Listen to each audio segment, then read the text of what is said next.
ঠিক আছে নাকি? একটি বিশেষ ঘোষণা,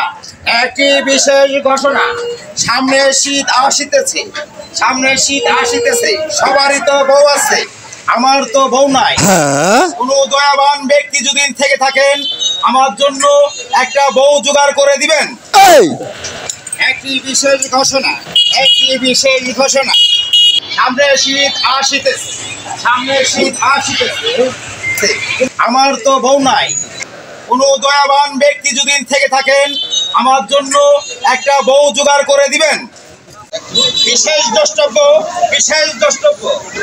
আমার এবারের শীতে তালাকপ্রাপ্ত অথবা বিধবা হলেও আমার একটা বউ চাই। দয়াবান ব্যক্তি যারা আছেন, আমার জন্য একটা বউ খুঁজে এনে দেন। একটি বিশেষ ঘোষণা। ভাই, এবারে শীতে সবারই বউ আছে, আমার তো বউ নাই। এজন্যই আমি মাইকিং করে বলতেছি, কানা হোক, খুড়া হোক, বিধবা হোক, যে কোনো অবস্থায় হোক, আমার একটা শীতে বউ দরকার। তাহলে তো আমি ভাই থাকতে পারতেছি না ভাই। একটা ছোট ল্যাংড়াতে দুজন ধরে কমিটির মাধ্যমে বিয়ে করে দেখেন, যে অবস্থায় হোক আপনারা চেষ্টা করেন আমার জন্য ভাইয়েরা। একই বিশেষ ঘোষণা। এত ভালো লাগতেছে, সেই ভালো